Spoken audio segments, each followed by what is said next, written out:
A primeira turma do STF transformou o Felipe Martins em réu, mesmo tendo a completa ausência de materialidade na acusação feita pela PGR. O Felipe Martins foi preso por causa de uma viagem que nunca existiu e agora está se tornando réu por uma minuta que também nunca existiu. É simplesmente bizarro.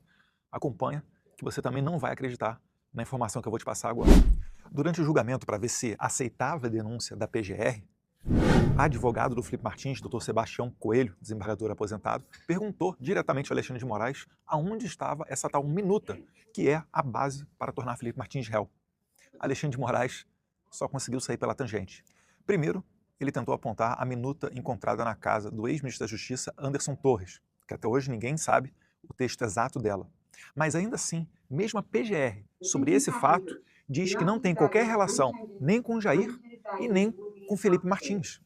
E além disso, a própria PGR não menciona haver ali um pedido ou a previsão de prisão de quem quer que seja. Então Alexandre de Moraes passou para a sua segunda desculpa esfarrapada. Ele menciona determinadas folhas que estão dentro do processo, mas ali não tem minuta nenhuma. São apenas fotografias que o Cid tirou do celular dele. Ele tirou a fotografia de um papel e mandou essa fotografia para o outro celular do próprio Cid. Trata-se, na verdade, de um discurso, mas ainda assim, ali também não previa a prisão de ninguém, quanto mais um golpe que seja. Essa fotografia tirada pelo Cid é datada de 28 de novembro de 2022, numa oportunidade em que ele estava no Rio de Janeiro, enquanto que Felipe Martins e Jair Bolsonaro estavam em Brasília. E a gente tem sempre que lembrar, isso tudo é porque a defesa não tem acesso completo a tudo aquilo que a acusação teve acesso no processo. Isso daí, numa democracia normal, já mataria todo esse processo. Seria nulo de pleno direito, só com base na violação do sagrado direito à ampla defesa, que a equipe jurídica de Felipe Martins não está tendo. Aliás, nem a dele, nem de Braga Neto, nem de Bolsonaro e nem de absolutamente ninguém que está dentro desse processo bizarro. Porque a gente sabe, se tiverem acesso, a gente vai expor fatos ainda mais bizarros. Imagine só.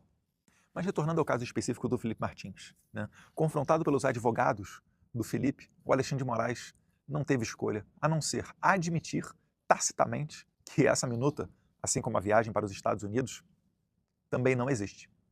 E para aceitar a denúncia e transformar o Felipe Martins em réu, ele citou alguns pontos interessantes. O primeiro deles é a delação do Cid, algo que os advogados não tiveram pleno acesso, mudou de versão 11 vezes perante a Polícia Federal e perante o Alexandre de Moraes, e foi feita essa delação sob forte coação, ameaça de prisão do pai do Cid, da esposa e até da filha dele. Ou seja, é um meio de prova totalmente nulo, que não deveria sequer existir, se, caso, o STF cumprisse a lei, né? Segundo ponto, o registro de entrada no Palácio do Planalto. Algo que pode, né, vincular do copeiro ao governador Tarcísio de Freitas, que inclusive entrou no Palácio do Planalto no mesmo dia que Felipe Martins. E além disso, temos sempre que lembrar, né? Felipe Martins era um assessor do presidente da República. Ele tinha que estar à disposição do seu chefe, aonde quer que for, seja no Palácio do Alvorada, seja no Palácio do Planalto, seja nas embaixadas no exterior durante missões internacionais. Era o trabalho dele. O Felipe Martins, ele não foi ao Palácio do Alvorada. Ele trabalhava também no Palácio do Alvorada. Mas, na falta de provas para poder acusar o Felipe Martins, esse mero registro de entrada serviu para que Alexandre de Moraes utilizasse como argumento número 2 para receber essa denúncia fajuta contra o Felipe Martins. Argumento bizarro número 3 do Alexandre de Moraes, o depoimento do general Freire Gomes, que disse que possivelmente Felipe Martins poderia estar numa reunião no Palácio do Planalto, que possivelmente ele poderia ter lido alguma coisa relativa à minuta, né, de golpe que eles tanto falam. Só que o direito penal é muito claro. Quando você tem essas possibilidades, quando você não tem a certeza, isso sequer pode ser considerado como prova. Isso deveria ser totalmente desconsiderado num processo criminal como esse daí. Só que tem mais. O comandante da aeronáutica, o brigadeiro Batista Júnior, foi categórico ao dizer que não viu Felipe Martins, não sabe quem é Felipe Martins. Então como é que pode ocorrer uma reunião entre militares para se usar a força numa tentativa de golpe de Estado, onde estejam lá autoridades fardadas e um jovem barbudinho no meio dessas pessoas, que nenhum das autoridades conhecia, para tratar de algo tão sensível? Isso é simplesmente bizarro. Alexandre de Moraes e o PGR Gonê selecionam quais trechos eles querem dos depoimentos para tentar incriminar as pessoas que eles desejam colocar na cadeia. Ou seja, resumo da história então, não havendo nos autos algum documento que comprovasse a relação de Felipe Martins com qualquer ato criminoso que seja, o Alexandre de Moraes se apegou a um registro de entrada de um assessor do presidente na casa do presidente, o Palácio Alvorada, e 2, o depoimento de um general que falou em possivelmente poderia estar e possivelmente leu algum tipo de minuta contrariando o testemunho de outra alta autoridade, que era o comandante da Aeronáutica, o Brigadeiro Batista Júnior. Isso aí demonstra como que é frágil essa acusação. Para ter uma ideia, em determinado momento, a PGR tentou usar uma entrada do Felipe Martins no Palácio Alvorada, dia 18 de novembro, para dizer que ele estava lá no dia 19 de novembro, no dia seguinte. É isso que a gente está falando.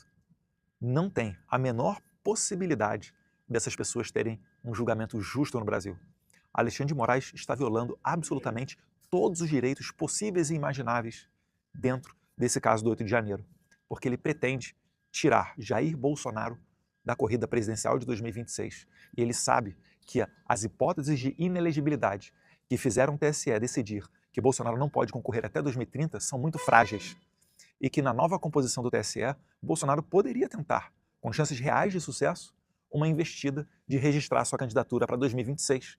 Porque em 2026 no TSE não vai estar mais lá Benedito Gonçalves, missão dada, missão cumprida. Eu, ministro Benedito Gonçalves, solicito que conduzam ao plenário o excelentíssimo senhor presidente da República Federativa do Brasil eleito, Luiz Inácio Lula da Silva. Missão dada, missão cumprida.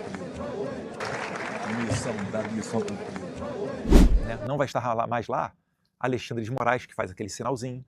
Não estará mais lá diversos outros juízes. E aí eles têm que correr para condenar criminalmente o Jair Bolsonaro e jogar ele dentro da lei da ficha limpa.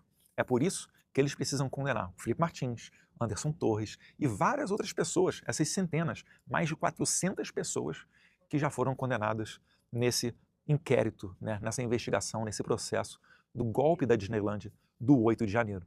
A gente vai seguir aqui, expondo e trabalhando, onde quer que seja, para trazer justiça ao Brasil, já que pelas mãos da Suprema Corte de Alexandre de Moraes, até mesmo outros poderes estão de joelhos.